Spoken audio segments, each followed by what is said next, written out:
네, 계속해서 이제 마지막 강의 9번째 강의 진행해 보도록 하겠습니다. 이번 강의에서는 이제 문법 어휘 마무리해 보도록 하겠습니다. 여기까지 오시느라 굉장히 수고 많으셨습니다. 물론 이제 다른 영역에 비해서 의사소통 능력이 조금 분량이 좀 짧죠. 얇아요. 근데 어쨌거나 여기까지 오시느라 이게 끝까지 오시는 게 쉬운 일은 아니거든요.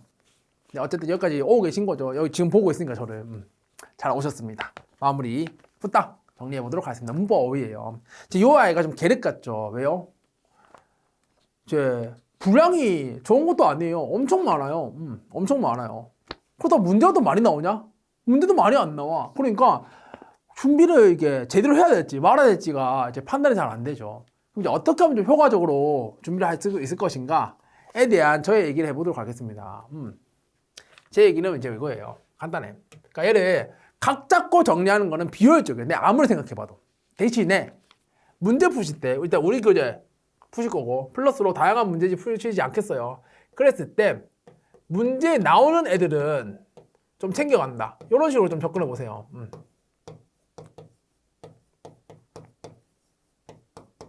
문제에 나오는 애들은 챙겨간다 정도. 그 다음에 또 하나 평소에 맞춤법을 좀 잘 쓰세요. 맞춤법을. 여러분들 성인이잖아요, 성인. 또 그런 얘기 하실 수 있어요. 아니, 의사소통 하면 되지. 무슨 맞춤법까지 신경 쓰냐. 친구들끼리 카톡 할 때 맞춤법 신경 써요? 안 써요. 저도 안 써요. 저는 이제, 좀 격식을 차려야 되는 상황이라면, 이제 띄어쓰기 다 하거든요. 근데 이제 친구랑 카톡 할 때 띄어쓰기 안 해요. 진짜 다 붙였었어요, 그냥. 그러니까 어차피 다 붙였어도 맞춤법 안 지켜도 의사소통 하는데 아무 지장 없는데 왜 굳이 이걸 알아야 됩니까? 라고 이제 반문을 하신다면 제 답변은 이거예요. 뭐냐면 맞춤법을 아는데 상황에 따라서 안 쓰는 거랑 아예 몰라서 안 쓰는 거랑 달라요. 이제 어느 정도 배운 만큼 배웠으면 맞춤법 정도는 알고 있어야 되지 않을까 싶네요. 근데 이거는 각 잡고 공부하는 게 아니고요. 평소에 습관을 들으신 거예요. 평소에 습관을. 모르는 어휘 있으시면요. 사전 찾아보시고요. 글 쓸 때, 글 읽을 때 어떤 맞춤법이 정확한 것인지에 대해서 계속 고민해 보시면 돼요. 아시겠죠? 네이버 맞춤법 검색을 돌릴 때도 돌린 다음에 이렇게 쓰는 것이 정확한 거구나 라고 한번 인지하고 지나가면 기억 남습니다. 그러니까 이렇게 요 부분을 좀 챙겨가시면 좋을 것 같네요. 즉각. 그러니까 완전히 각 잡고 정리한다 기보다는 나올 때마다 챙겨간다 정도로 생각해 보시면 될 것 같아요. 비유가 적절한지 모르겠는데 그 카카오뱅크를 쓰시는 분들은 아마 아실 거예요. 저도 카카오뱅크를 쓰는데 카카오뱅크에 이제 저금통이라고 하는 그 기능이 있어요. 뭐냐면 이렇게 통장에 이제 동전단위 있죠. 뭐 700원, 850원 이런 애들을 이제 바로 그 저금통을 빼가요. 그러니까 무슨 말이냐면 이제 오늘 제가 그 카카오 통장에 85,300원 있었다라고 하면 300원을 저금통에 가져가고 85,000원만 딱 남겨두는 거예요. 근데 제가 또 카드를 막 쓰겠죠. 쓰다 보면 한 75,700원 이렇게 되지 않겠어요? 그러면 또 700원을 가져가가지고 저금통에 짱 박아놓고 75,000원만 남겨두는 기능을 이제 저금통이라 해요. 아시는 분 아실 거예요. 그러면 이제 많이 가져가봤자 999원이잖아요. 999원. 물론 이제 토요일은 좀 많이 가져가긴 하는데 그건 중요한 게 아니고 어쨌든 간에 그래봤자 1,000원, 2,000원이거든요. 그럼 얼마 안 되죠. 물론 이제 초등학교 이럴 때는 이제 되게 크게 느껴졌겠지만 지금은 얼마 안 되잖아요. 우리 성인이니까. 근데 걔가 한 2주, 3주 지나가면요. 몇만 원씩 다 불려져 있어요. 와우. 돈 좀 모았는데 이렇게 커? 그럼 이제 그거 빼가지고 치킨 사 먹고 하거든요. 저는. 무슨 얘기를 하고 싶냐면 이렇게 문제 나올 때마다 조금 챙겨가는 게 별거 아닌 것처럼 느껴질 수 있는데 이게 쌓이면요 진짜 많은 것을 정리하고 있다는 걸 확인하게 될 거예요. 그러니까 너무 조금 챙겨가는 게 의미가 있을까? 라는 생각보다는 한번 해보시고 조금 챙기는 게 의미가 있구나 라고 하는 거를 깨달으셨으면 좋겠습니다. 아시겠죠? 무슨 말인지. 그럼 이제 같이 이 내용을 가볍게 정리를 해보도록 하겠습니다. 부담감 좀 내려놓으세요. 그럼 이제 어떻게 할 것인가? 일단은 요 유형부터 설명해 드리면 다이어나 동음이어뿐만 아니라 뭐 고유어, 한자, 외래어 등 어휘에 대한 이해와 표현 능력을 바탕으로 의미뿐만 아니라 실제로 사용되는 문맥을 알아둬야 되겠습니다. 근데 어떻게 풀 것인가? 일단 첫 번째, 다이어나 동음이어에 대한 이해력을 기를 필요가 있어요. 그럼 일단 질문, 다이어가 뭐고 동음이어가 뭐예요? 다이어는 의미가 여러 개라 소리고요. 의미가 여러 개다. 동음이어는 소리는 같은데 뜻이 다르다는 뜻이에요. 그럼 얘도 어쨌거나 저쨌거나 의미 2개 이상이고 얘도 의미 2개 이상이겠네요. 그럼 얘들의 차이가 뭘까요? 얘는 의미가 서로 관련이 있어요. 관련. 얘는 의미가 서로 관련이 있어요. 얘는요, 의미가 관련이 없어요. 여기 밑에도 예시 나와 있는데 딱 요 예시를 이해해 보시면 돼요. 요 예시를. 배. 배와 관련된 거. 보시면 동음이어인데 뒤에서 또 설명드릴 거예요. 보시면 배가 이제 총 4가지 의미가 있죠. 보시면 첫 번째는 뭐래요? 우리 몸에 있는 배. 우리 몸에 있는 배. 두 번째는요. 우리 먹는 배가 있죠. 세 번째는요. 그 타는 배. 네 번째는요. 곱하기. 이렇게 의미 있죠. 이 의미 서로 관련이 있어요? 없죠. 그럼 동음이어예요. 근데 배도요. 어떻게 보면 사람의 배도 있고 동물의 배도 있지만 곤충도 배가 있죠. 근데 곤충의 배는 정의가 뭐예요? 머리랑 가슴 제외한 나머지 싹 다 배라 그래요. 인간은 여기라고 얘기를 하고, 그죠? 그랬을 때 의미가 조금 다르긴 하지만 그렇다고 관련이 없나요? 그렇지는 않죠. 그런 애들이 다이어가 되는 거예요. 여기 나와 있는 것처럼. 음식을 먹다, 마음을 먹다, 나이를 먹다. 음식을 먹는 건 뭐예요? 먹어서 이제 위에다가 저장하는 거고, 마음 먹다는 해야지. 나 이번에 공격 붙어야지. 이런 거고. 나이를 먹다는 건요. 1년 지나면 이제 먹는 거죠. 뜻이 조금씩 다르긴 하지만 어쨌든 간에 내 것으로 갖는다 라고 하는 측면에서는 유사하죠. 그러니까 얘들 다이어가 된다고. 얘들이 좀 무슨 말인지. 다이어는요, 의미 간의 관계가 있고요. 의미 간에 서로 관련이 있고요. 얘는 관련이 없어요.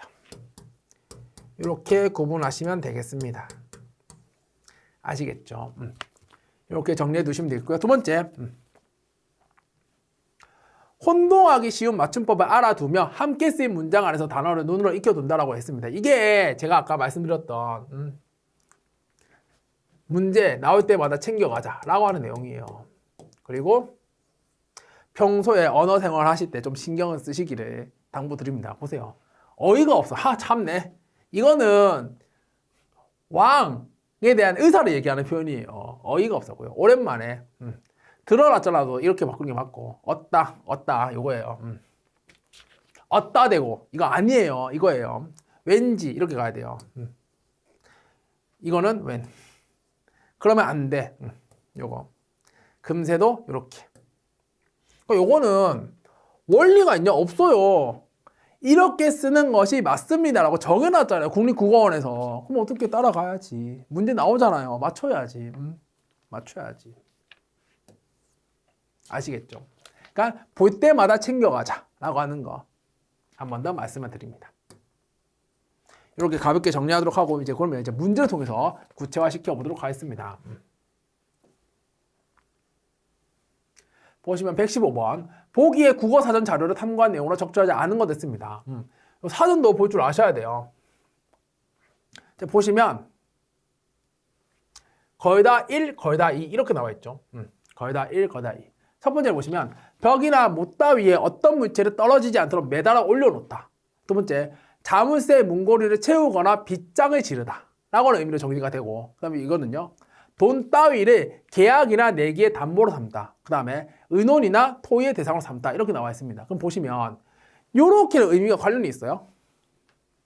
얘랑 얘.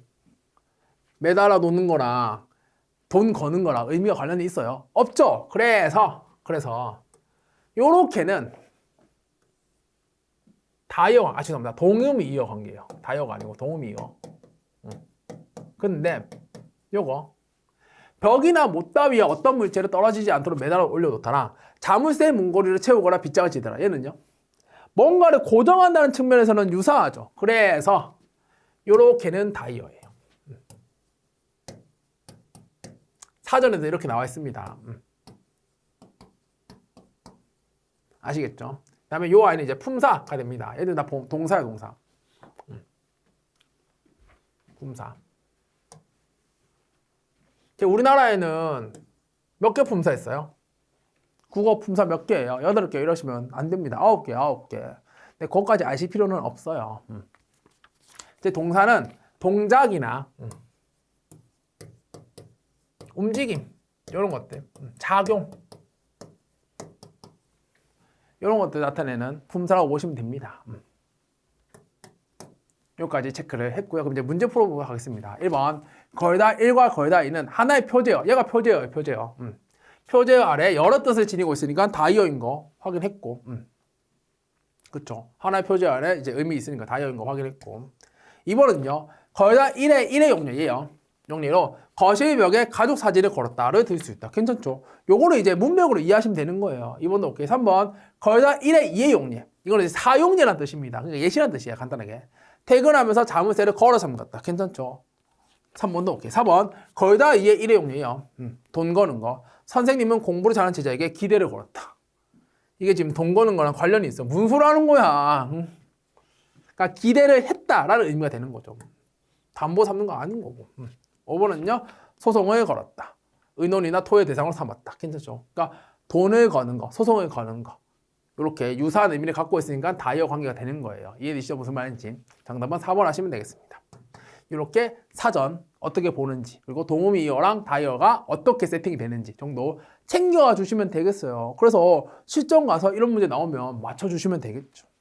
115번은 정리. 116번 또 사전 문제 살펴보도록 하겠습니다.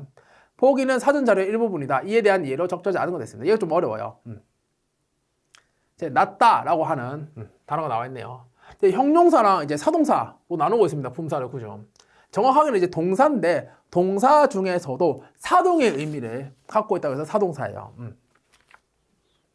사동사는 아마 영어 시간에 많이 들어보셨을 거예요. 사동동사 그 make, help 이런 애들 있죠. 사역동사, 사역동사의 의미로 생각하시면 돼요. 그러니까 시키다의 의미를 갖고 있는 게 사동사예요. 시키다. 괜찮죠? 형용사는 상태를 나타내는 뭘 나타내는? 상태를 나타내는 품사예요. 품사. 상태. 괜찮죠? 보시면 이제 뭐 아래에서 위까지의 높이가 기준이 되는 대상이나 보통 정도에 미치지 못한 상태에 있다. 그렇다. 높낮이로 잴 수 있는 수치나 정도가 기준이 되는 대상이나 보통 정도에 미치지 못한 상태에 있다. 품위, 능력, 품질 따위가 바라는 기준보다 못하거나 보통 정도에 미치지 못한 상태에 있다. 다 미치지 못한대요. 그러니까 어때요? 의미가 유사하죠. 그러니 요 안에서는 뭐다? 다이어다. 다이어. 다이어.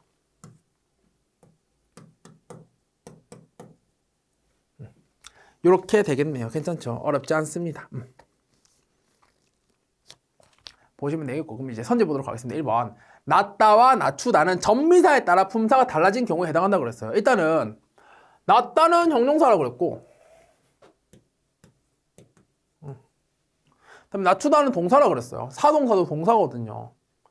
그럼 일단은 이제 품사가 달라진 것까지는 오케이인데 문제가 있죠. 전미사. 전미사가 뭘까? 여기서 전미사는 추예요. 추. 이제 요거는 일반적인 동사를 사동사로 바꿀 때 활용하는 전미사거든요. 뒤에 붙는다고 해서 전미사예요. 뒤에 붙는다고 해서. 앞에 붙으면 접두사가 되고요. 접두사가. 그렇게 해서 붙어가지고 의미를 이제 부여하는 애가 접사인데 뒤에 붙으면 전미사, 앞에 붙으면 접두사라 그래요. 예를 들어 볼게요. 사과.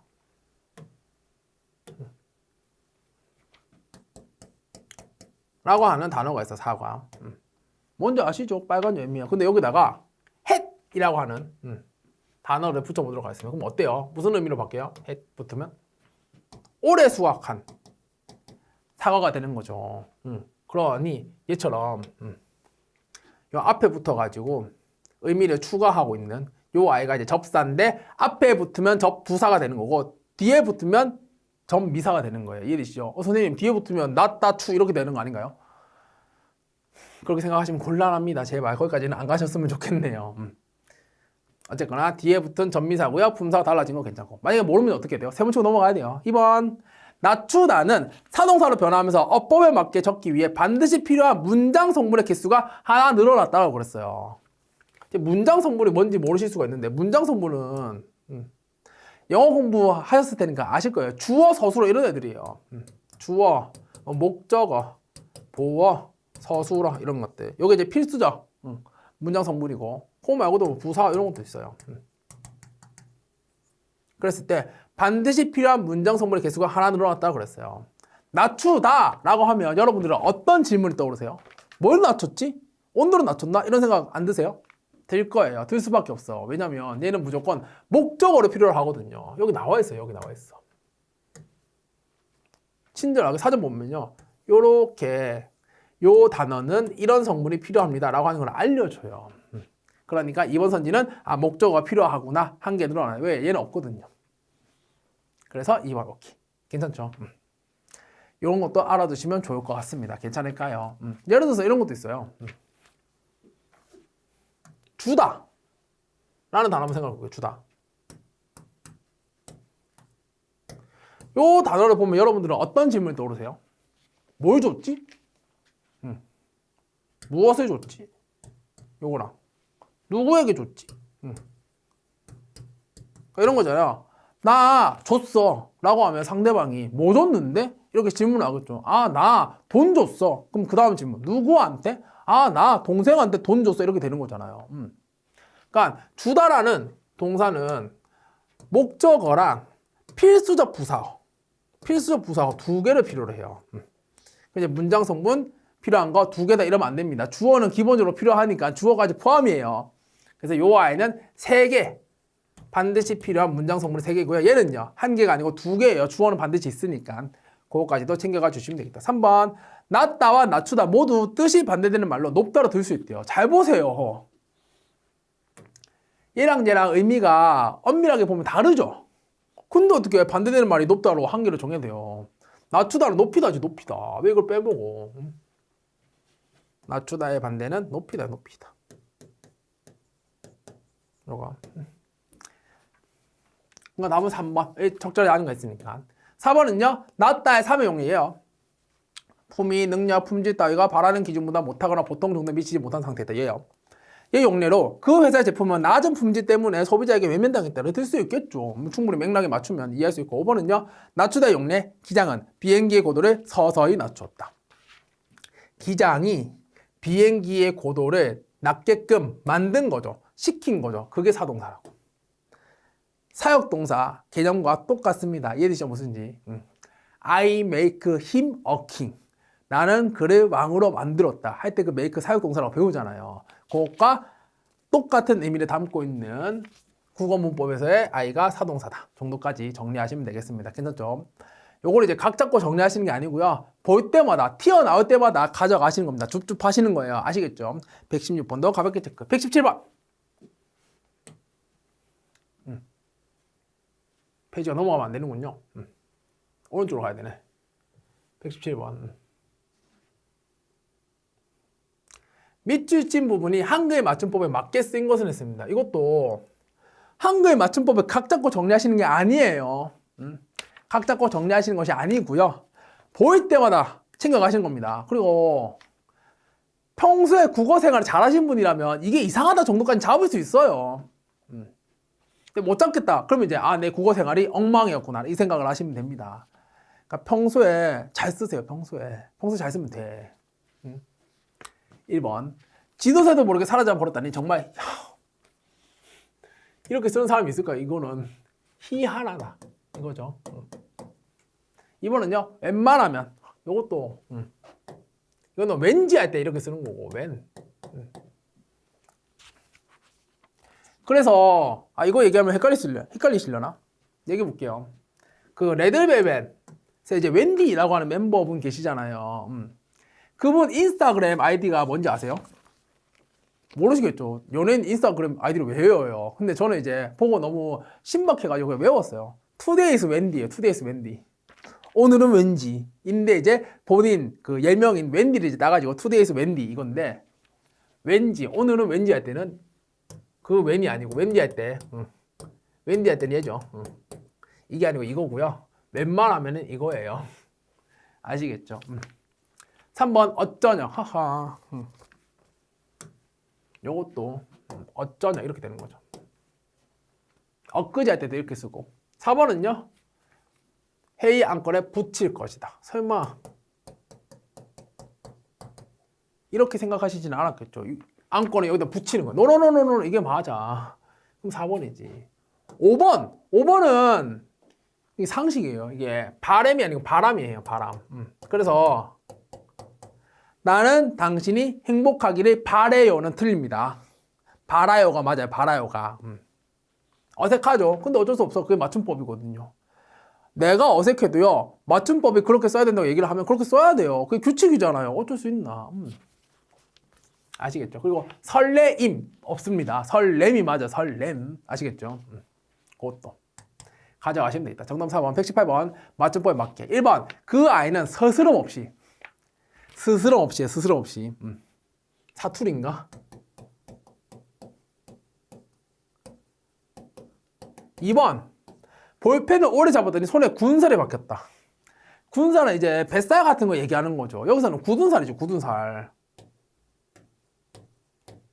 아예 어휘 자체가 잘못된 거고. 3번은요. 시험장에서 나올 때까지 마음의 조림이요. 4번은요.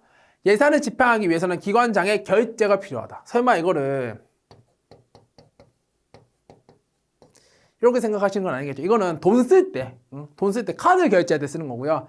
기관장이 오케이 해주는 거는 이거예요. 이거 아시겠죠? 여러분 나중에 요즘에도 그런 서류 파일 쓰는지 모르겠네요. 그 결제를 바랍니다 라고 나와 있는 그 까만색 파일이 있어요. 거기에 이거 적혀 있습니다. 이거는 돈 쓸 때. 5번은요? 5번 좀 어려울 수 있어요. 5번 좀. 대금을 치르다가 맞아요. 치르다.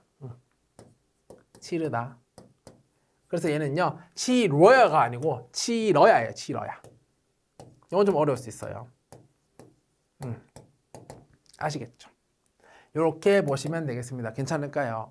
이렇게 해서 맞춤법과 관련된 문제 풀어왔는데 요거를 맞추자고 맞춤법을 각 잡고 정리하시면 힘듭니다. 그러니까 볼 때마다 문제가 아니더라도요. 뭐 지문 읽을 때라든지 내지 뭐 뉴스 기사를 읽는다든지 이럴 때라도 봤을 때 요 문장 맞춤법 맞나? 이 생각이 들면 찾아보세요. 그리고 맞춤법과 관련해서는 국립국어원 홈페이지 찾아보시면 진짜 많은 것을 얻을 수가 있어요. 실제로 거기 Q&A 게시판 보면요.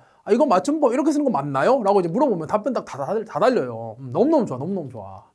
적극적으로 활용하시기 바랍니다. 아시겠죠? 줍줍하자는 생각으로 정리를 해주시면 되겠습니다. 괜찮죠? 이렇게 해서 문법, 어휘 봤고요. 이제 마지막 사자성어까지 같이 정리해 보도록 하겠습니다. 사자성어. 제가 요 유형 같이 정리를 해보면 사자성어는 이제 교훈이나 유래를 담은 한자 네자로 이루어진 성어인 거 당연히 다 알죠. 주제별로 비슷한 성어가 한 문제에 함께 출제되는 경우 헷갈리지 않도록 외우는 수밖에 없어요. 이거는 뜻을 주고 해당하는 사자성어를 고르거나 상황이나 대화 안에서 밀접한 관련 있는 사자성어를 찾을 수 있어야 되는데 이거는 사자성어를 많이 하는 사람이 무조건 이깁니다. 그러니까 어떻게 해야 되겠어요? 보이는 족종 모르는 거 있으면 외우시는 거예요. 보이는 족종 내 걸로 가져가자 라고 하는 거. 그럼 이제 대표적인 사자성어 같이 한번 확인을 해보도록 하겠습니다. 보도록 할게요. 우리가 평상시에 이런 고사성어 잘 안 쓰잖아요. 그래서 이제 안 친한데 어쩔 수 없어요. 시험 붙으려면 친해져야 돼요. 일락천금 뭐래요? 한 번 승낙을 하면 그것을 천금같이 여긴다는 뜻. 뭔데? 약속을 하면 무조건 지킨다는 뜻이고 교우의 신, 요 정도는 알고 있지 않나 싶은데 벗을 사기 때 신으로 사귄다 라고 하는 거. 백아절은요. 백아가 검은고의 줄을 끊어버렸다는 뜻으로 자신을 알아주는 벗의 죽음을 애통하게 슬퍼함을 의미한대요. 이거는 이제 옛날 얘기를 들으면 알 수가 있는데 이제 백아 친구가 있었어요. 그래서 백아가 이제 검은고를 딱 뜯으면 너 정말 잘한다. 너 이런 뜻으로 이렇게 한 거구나 라고 이제 바로바로 캐치할 수 있는 친구가 있었는데 어느 날 그분이 돌아가셨네요. 그래가지고 이제 나는 이 악기를 연주할 의미를 잃어버렸다라고 해서 이제 줄을 다 끊어버렸다는 얘기예요. 자신을 알아주는 벗의 죽음을 애통하게 슬퍼함을 의미합니다. 여러분들은 이런 친구를 갖고 계신가요? 이런 친구 한 명만 있어도 진짜 인생 성공한 거예요. 기하단근 두 사람의 마음을 합치면 단단한 새도 그을 수가 있대요. 절친한 사이. 질환지교는요. 지초와 난초 같이 향기로운 사귐이라는 뜻으로 맑고도 높은 친구 관계 뜻하고요. 문정지교는 목을 뵐 수도 있는 번이라는 뜻으로 생사를 함께할 만큼 소중한 번. 동고동락. 저랑 나이대가 비슷하신 분은 이게 뭔지 아실 거예요. 예능 프로그램 있죠. 슬픔과 즐거움도 함께한다. 망년지교는요, 나의 차례 있고 허물 없이 서로 사귄다. 지기지구는 베스트 프렌드. 중마고, 이건 모르면 안 되죠. 중마가 이게 장난감이잖아요. 그거 타고 같이 놀았던 옛날 친구란 뜻입니다. 의리와 관련된 고정성어 이렇게 있고요. 그럼 교훈 보시면 타산지성, 다른 산의 돌이란 뜻인데, 다른 사람으로부터 무언가를 배운다 라는 상황에서 쓰는 표현입니다. 인위감은요, 남의 출세와 실패를 거울 삼아 자신이 바로잡고자 함을 뜻하는 거고, 삼천지교는 명모삼천지교 들어보셨죠? 맹자의 어머니가 자식 교육을 위하여 거처를 3번 옮겼다. 자식의 교육에는 생활 환경이 중요하다 라는 것과 플러스 엄마가 이 정도까지 한다 라고 하는 거죠. 사필규정은요, 결국엔 올바른 길로 간다는 거예요. 그래서 여러분들 이제 공부를 하시다 보면 이런 경험을 하시게 될 거예요. 아, 쟤는 나보다 공부 많이 안 했는데 벌써 붙어 나갔다. 허허, 참네. 내가 지금 뭐 하고 있는 거지? 이런 생각을 하시게 되는 경우가 있을 거예요. 근데 사필규정, 결국엔 다 올바른 길로 간다니까요. 그러니까 너무 걱정하지 마세요. 아, 그냥 인생에 무언가 의미가 있으니까 나한테 이런 일이 벌어지나 보다. 이런 생각을 해보시면 어떨까 싶네요. 아시겠죠? 그래야 버틸 수 있습니다. 혹시 이제 그런 얘기 들어보셨는지 모르겠네요. 그 12월 31일에서 1월 1일로 넘어가는 그 시점에 제일 처음으로 듣는 노래가 1년을 결정한다 라고 하는 이제 뭐 재밌는 이야기가 있죠. 그래서 저는 이제 새해 준비할 때 이번에는 이 노래를 먼저 들어야지 라고 하는 걸 미리 정해놓고 딱 되면 진짜 그 노래부터 들어요. 그래가지고 항상 1월 1일이 되면 이제 그 멜론 1위가 그 우주소녀의 이루리라는 노래거든요. 그 이루리라 하니까 이제 모든 거 다 이루겠다라고 하는 이제 가사가 나와가지고 그거 들으면서 오케이, 올해는 모든 걸 이뤄보겠다 이 생각을 이제 하시는 분들이 많으니까 이제 1위로 치고 올라가는데, 저는 이제 올해 같은 경우에는 노래를 뭐로 정했냐면 권진아 씨의 운이 좋았지로 정했어요. 아마 그 노래를 아시는 분들은 엥? 이러실 거예요. 왜냐면 이제 그 노래 가사가 뭐냐면 어떤 이제 연인과 이제 헤어졌는데 가사를 보면 이제 갑작스럽게 헤어진 거예요. 나는 준비가 안 됐는데 상대방이 떠난다고 얘기를 한 거죠. 그래서 되게 슬픈 상황인데 그럼에도 불구하고 그런 상황을 운이 좋았다고 설명을 해요. 그래서 나는 운이 좋았지 라고 하는 얘기를 계속 반복하게 되는데, 저 올해 같은 경우에는 제가 이제 여러 가지 일을 겪었을 때 얘를 조금 긍정적으로 바라볼 수 있었으면 좋겠다라는 생각이 들어가지고 운이 좋아지를 정했어요. 그러니까 이런 거죠. 뭔가 왜 이렇게 부정적으로만 흘러가지? 이런 생각이 들 때마다 오케이, 어쩌면 요 일도 생각해보면 운이 좋은 일이 될 수도 있을 것이다. 사필귀정이다. 결국에 다 올바른 길로 갈 거야. 이런 생각을 하면 정신건강이 이루어질 수 있습니다. 여러분들 지금 힘든 거 저도 누구보다 잘 알고 있어요. 저도 고시 생활을 되게 오래 했었거든요. 마치 이제 인터스텔라 같이 그 당시에 저를 보면요, 병빈아 그거 하지 마라고 지금 말리고 싶을 정도로 그 당시가 힘들었는데, 뭐 시간이 지나고 나니까 이제 또 한켠의 추억이 될 수도 있었겠다 싶겠지만, 여러분들은 아마 지금 너무너무 힘드실 거예요. 제 주변에도 이제 공격과 관련돼서 준비했던 친구들도 많고, 지금 이제 공격 다니는 사람들도 많고 한데, 어쨌거나 결국에는 올바른 길로 간다라는 생각으로 버텨주시기를 당부드립니다. 마지막 강의라서 이런 감상적인 얘기도 섞어봤습니다. 다음, 전거복철. 앞술에 엎어진 바퀴 자국이라는 뜻으로 앞선 사람의 실패를 교훈 삼아 주의해야 한다는 뜻. 안거위사. 편안한 때일수록 위험을 대비한다는 뜻. 촌철살인. 한치밖에 안 되는 미약한 무기로 사람을 죽인다는 뜻으로 간단한 말이나 단어, 경고를 통해 사람을 감동시킨다는 의미를 가진다. 촌철살인이다. 이렇게 표현하죠. 유비무환은 미리 준비하면 근심이 없다. 그래, 사자성어, 문법, 어휘 미리 준비하면 근심이 없다고요. 사신성어는요, 자신의 몸을 죽여서 인을 이룬다. 자기를 희생하여 옳은 일을 행한다는 뜻을 가집니다. 현대에서는 강력한 의지 표출 형태로 사용을 하고요. 괜찮죠? 여기에 나와 있는 것뿐만 아니라 우리 교재에 있는 거 또 플러스 여러 가지 문제에서 확인되는 애들은 즉각 다 챙겨가 주세요. 왜요? 뭐가 어디서 어떻게 나올지 아무도 모르거든요. 아시겠죠? 이렇게 정리하도록 하고요. 그럼 이제 문제 확인하고 마무리해 보도록 하겠습니다. 보시면 121번, 121번이 아니고 미쳤나봐요. 121번이 어딨어? 119번. 다음 뜻을 나타내는 사자성어로 옳은 말은 했습니다. 겉보기만 그렇듯하고 속은 변변치 아니하면 이르는 말이래요. 근데 양두구육이 뭔지, 구밀볶음이 뭔지, 가름주구가 뭔지, 각주구구이 뭔지, 지록이모가 뭔지를 모르면 이 문제를 풀 수가 있어요, 없어요? 없어. 그래. 그러니까 사자성어는 나오는 족족 다 챙겨가야 되겠다라는 말씀을 드립니다. 그럼 하나 설명해 볼게요. 양두구육 뭐냐면 간단해요.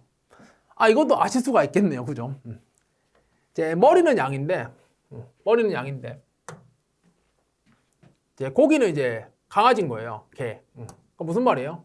양머리를 딱 내어놓고 이제 고기는 이제 개고기를 판다는 뜻이에요. 그러니까 사람들은 양고기인가 보다라고 사는데 사실은 개고기, 별로 안 좋은 고기를 사게 된다는 거죠. 그게 이거예요. 겉보기만 그렇다고 속은 변변치 아니하다라고 하는 거. 이런 답이네요. 그러면 구미볶음은 뭐냐? 구미볶음은 입에는 이제 꿀 갖고 있고 뱃속에 이제 칼을 가지고 있어가지고 배신한다는 뜻이에요. 그러니까 입으로는 달콤한 말을 하고 있는데 뒤에서 이제 칼을 숨기고 있는 이런 상황을 얘기하고 있는 거고 배신 의미합니다. 가렴주구는 세금 많이 뜯어내는 극심한 상황. 이런 거는 이제 고전시가 공부할 때 많이 들으셔보실 거예요. 세금 이제 촉독하는 세금 이제 독촉하는 그런 상황 얘기하는 거고 각주구검은 이것도 되게 재밌는데 이게 검을 구한다라는 뜻이에요. 배에다가 표시해놓고 무슨 말이냐면 배를 타고 이제 제가 쭉 가고 있었어요. 근데 제가 배 위에서 이제 칼을 딱 떨어뜨려 보는 거예요. 근데 배는 계속 가고 있거든요. 근데 이제 떨어뜨렸으니까 배 위에다 표시해 놓는 거죠. 아, 여기 좀 떨어뜨렸다. 그럼 나중에 되면 찾을 수가 있어요. 왜? 없지. 왜? 배는 이미 갔는데요. 뭔 소리야. 그럼 각주구문 뭐겠어요? 현시가 동떨어진 방식. 그 설명할 때 각주구문 씁니다. 아시겠죠?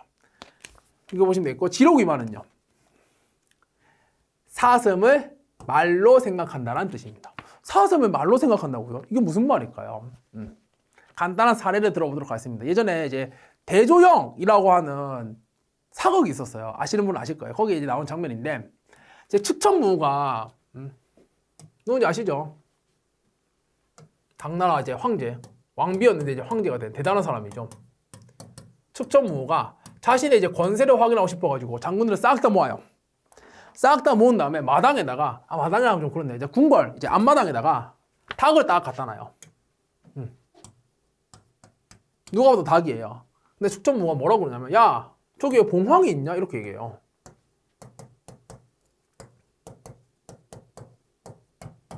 봉황이 있냐? 저기 왜 봉황이 있냐? 니들 생각은 어때? 라고 이제 물어보는 거죠. 근데 누가 봐도 닭이거든요? 근데 거기다 대고, 저거 닭인데요? 라고 얘기하면 무슨 얘기가 되는 거예요? 나는 당신의 의견에 동의하지 않습니다. 라는 얘기가 되는 거죠.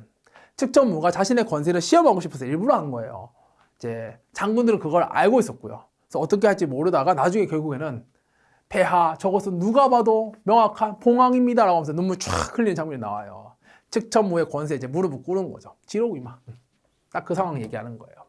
사슴을 가리켜 말이라고 한다. 라고 하는 거. 그러니까 권세 테스트 할 때, 권세 얘기하는 사자성어라고 보시면 되겠습니다. 이해되시죠? 무슨 말인지. 이렇게 하면 요 5가지는 챙겨간 거죠. 물론 앞에는 애들도 있었으니까 많이 챙겨간 거고. 그러니까 문제마다 나오는 족족 챙겨가 달라라는 말씀. 정리합니다. 120번. 이제 마지막 문제입니다. 와우. 다 왔어요. 마지막. 다음 상황과 가장 밀접한 사자성어를 골라달래요. 보시면 프로젝트 파이낸싱이란 금융기관이 사업성을 판단하여 대출해주는 방식을 얘기합니다. 주로 건설업 등의 분야에서 활용이 되고요. 건설사들은 PF 대출을 받아 공사하고 분양을 통해 얻은 이익으로 대출을 상환합니다. 이때 발생하는 차익이 건설사의 이익이 되고요. 최근 모 저축은행의 연체율 급증 사태로 인해 부동산 PF 부실 우려가 확산되고 있습니다. 코로나19 당시 유례없는 저금리 기조 속에서 건설사들은 사업장을 본격적으로 확대했으나 기준금리가 이제 가파르게 상승하고 러시아와 우크라이나 간 전쟁까지 발발하면서 원자재 가격이 급등하게 했어요. 지방 중소건설사들은 금리는 오르고 대출 연장 되지 않은 상황에서 분양까지 어려워지고 있더래요. 하하, 이러지도 저러지도 못한 상태. 난리 났네. 난리 났다 찾으세요. 난리 났네 난리 났어. 어디서 3번이 3번. 난리 났네 난리 났어. 진태양란 모르시는 분은 없겠죠. 그럼 이제 나머지 확인해 보도록 하겠습니다. 토사구팽. 토사구팽은 뭐예요? 토끼 사냥 끝났으니까 사냥기를 버리겠다라는 얘기인 거죠. 그러니까 이제 쓸모를 다했으니까 이제 버린다. 라고 하는 상황을 표현할 때 토사구팽이라는 단어를 씁니다. 난상공론은요, 간단해. 여러 가지 주제에 대해서 다양하게 이야기해본다.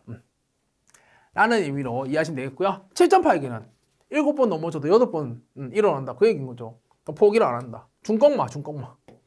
중꺾마를 생각하시면 돼요. 중요한 건 꺾이지 않은 마음. 중요한 건 꺾이지 않는 마음. 와, 지렸다. 그죠? 가 되는 거고, 불림문자는요. 불림문자는 뭐냐면 간단히 이제 문자인데 문자가 서지 않는다는 소리죠. 그러니까 문자가 서지 않으니까 형식적인 틀에 구애받지 않겠다라는 의미로 이해하시면 됩니다. 형식적인 틀에 구애받지 않겠다라고 하는 의미로 이해하시면 되겠습니다. 괜찮죠? 이렇게 하면 이 문제를 통해서도 진태양난 7.8기는 알고 있었을 때고 토사구팽, 난상공론, 분리문자, 특히 분리문자라는 사회성어는 잘 안 쓰는데 나왔었어요. 챙겨가야지. 뭐가 어디서 어떻게 나올지 아무도 모르니까. 이렇게 해서 이 문제 가지고도 사자성어 3개를 챙겨갔습니다. 이런 식으로 다양한 문제에서 사자성어 보시면 보이는 족족 가져가세요. 어디서 뭐가 어떻게 나올지 모른다. 아시겠죠? 이 각 잡고 또 인터넷에 찾아가지고 사자성어 500개 정리 다다다. 안 돼요 그거. 그 시간에 차라리 우리 법조문 문제 연습하고 세부정보 파악 문제 연습하는 게 오히려 더 효과적일지도 몰라요. 근데 혹시나 또 나올 수 있으니까 문제에서 가져가자. 그게 제일 효율적인 방법이지 않을까 싶네요. 이렇게 해서 문법, 어휘와 관련된 모든 내용까지 정리하는 것으로 해서 우리 교재에 있는 의사소통 능력 내용을 다 살펴봤습니다. 괜찮을까요? 오케이. 다른 영역에 비해서 분명 이제 문제수도 적고요. 그 다음에 분량도 적은 거 저도 알고 있습니다. 그럼에도 불구하고 그 안에 정말 중요한 내용들, 여러분들한테 반드시 필요한 내용들을 전달해 드리려고 제가 정말 많이 노력을 했다고 저는 생각을 하는데 들으시는 여러분들은 어떻게 느끼셨는지 너무너무 궁금하네요. 이제 이 강의가 이제 공개가 돼야 이제 반응이 올 테니까 좀 사뭇 기대가 되면서도 한편으로도 걱정이 됩니다.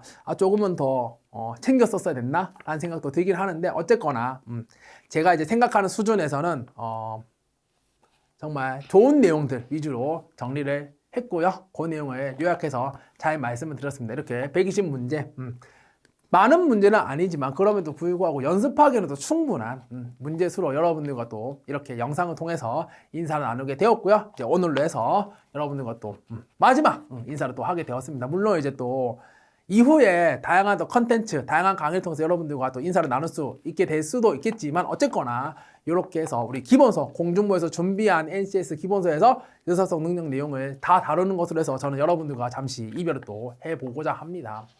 만남이 있으면 또 이별이 있죠. 이걸 이제 회자 정리라고 하잖아요. 사자성어 하나 더 챙기네요. 회자 정리라고 합니다. 거자필반 여기까지. 어쨌거나 저쨌거나 다른 영역에 비해서는 분량이 적긴 하지만 어쨌든 인강완강하는 거 쉽지는 않아요. 의사소통 능력만큼은 완강을 했다는 거니까 지금 이 얘기를 듣고 있던 얘기는 완강했다는 얘기니까 스스로 좀 칭찬해 주심이 어떨까 싶네요. 잘하셨어요. 너무너무 잘하셨어요. 아시겠죠? 그렇게 스스로를 보듬어 가시면서 시험날까지 중꺾마 7.8개의 마음으로 버텨주신다면 여러분들이 가고자 하는 그곳 무조건 갈 수 있다고 저는 믿어 의심치 않습니다. 그렇게 믿으시고 앞으로 계속 나아가 주시기를 간곡하게 부탁드립니다. 저는 여기서 이제 인사를 드리도록 하고요. 또 다양한 기회에서 또 확인할 수 있어요. 또 인사드릴 수 있을 테니까 그 기회 잘 준비하면서 여러분들을 기다리고 있겠습니다. 지금까지 저는 여러분들과 함께 NCS 의사소통 능력을 함께 공부한 고병빈이었습니다. 이렇게 해서 NCS 의사소통 능력 강의를 마무리하도록 하겠습니다. 대단히 수고하셨습니다. 감사합니다.